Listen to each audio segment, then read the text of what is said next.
So right now, we about to watch popular YouTuber accused of kidnapping 2 women. YouTuber once known for his family vlogging. Look, come there.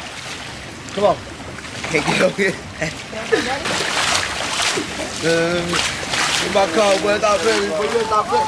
Is now accused of kidnapping 2 women.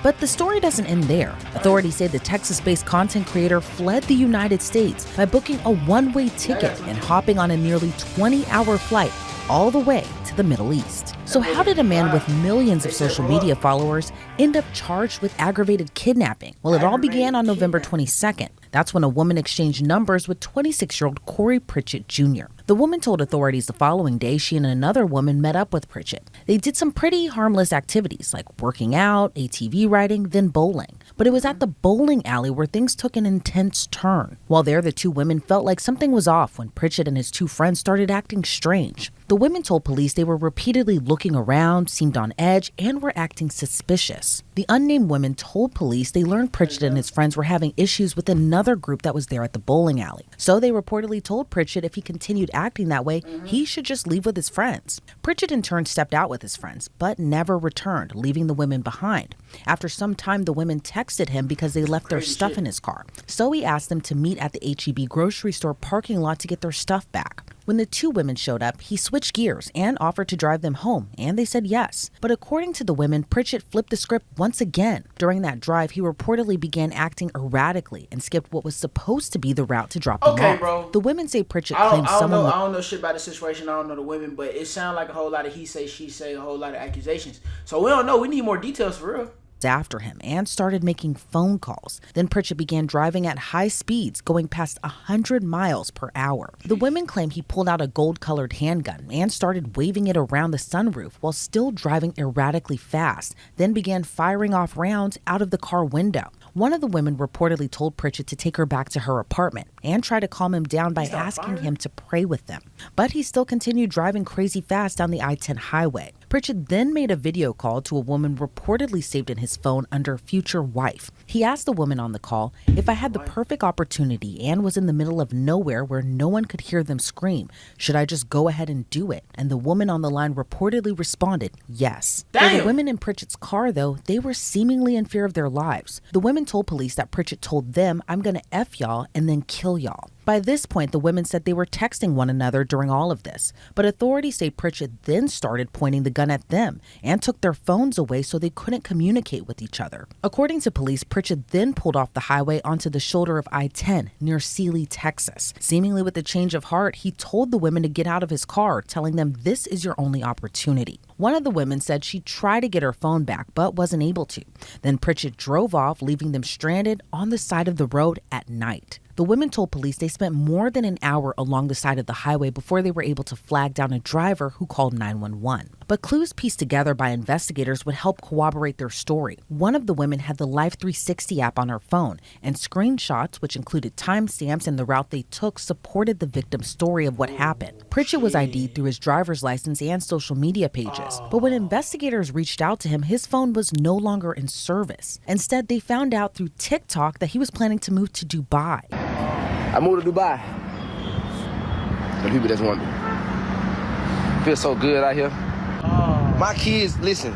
So I'm having more kids, right? With my future wife, for sure.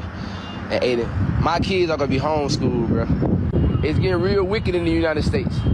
A lot of y'all not paying attention because a lot of y'all sleep, and the news outlets are not speaking on a lot of that's going on there. It's gonna get real over there. Y'all might think I'm lying.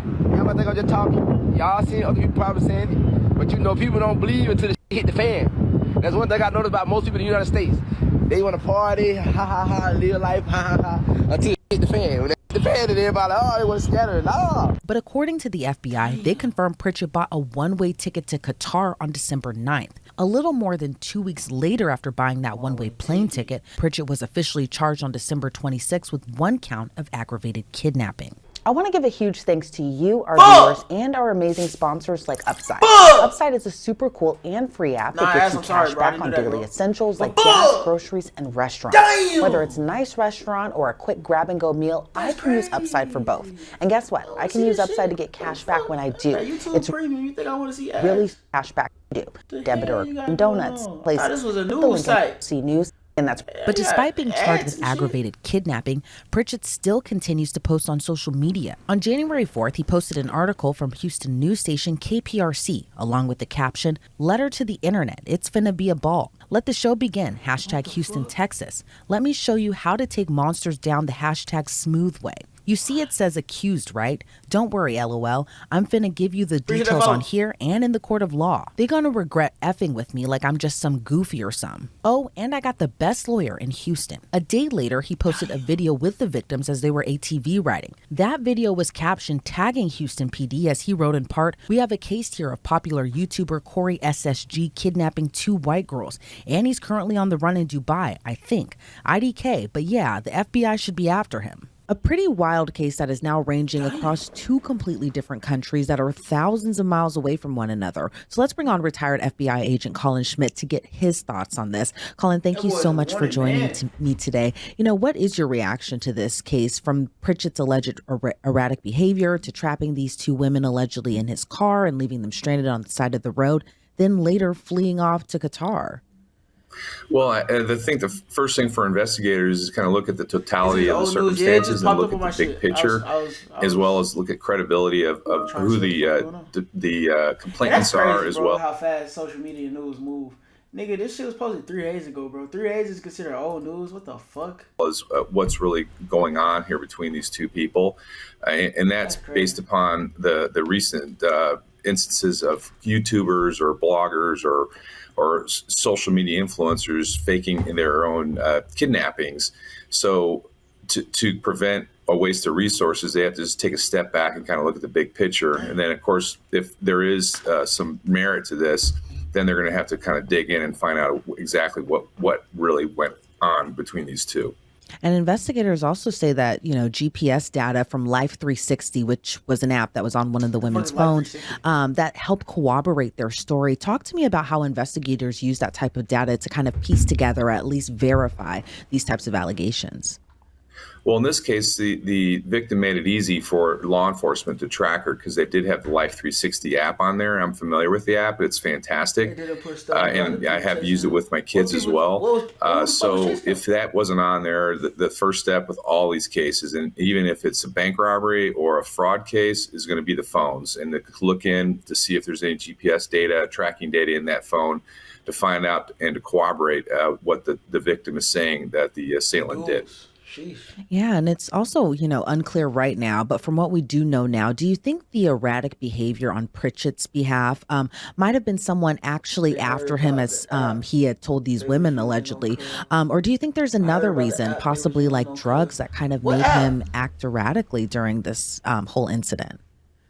Well, with the limited information, available, you'd be speculating on why he was acting so erratic.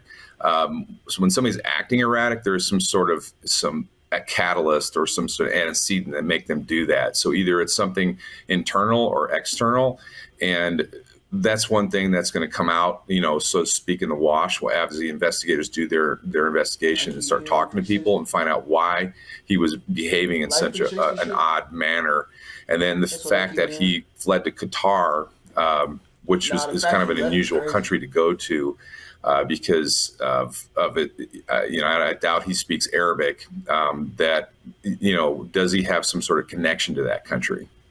Yeah, and I was also, going to ask you what your thoughts are on him fleeing to Qatar. What all goes into extraditing a kidnapping suspect? And in your opinion, how long do you think it'll take before he's actually back in the United States?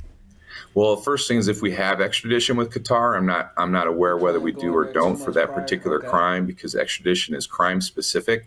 Some crimes are extraditable, some aren't. And then the extradition process is generally very long and takes bro. You know what I mean? Because it sounds like a lot of he say, she say. He say, she say shit. he say, she say shit.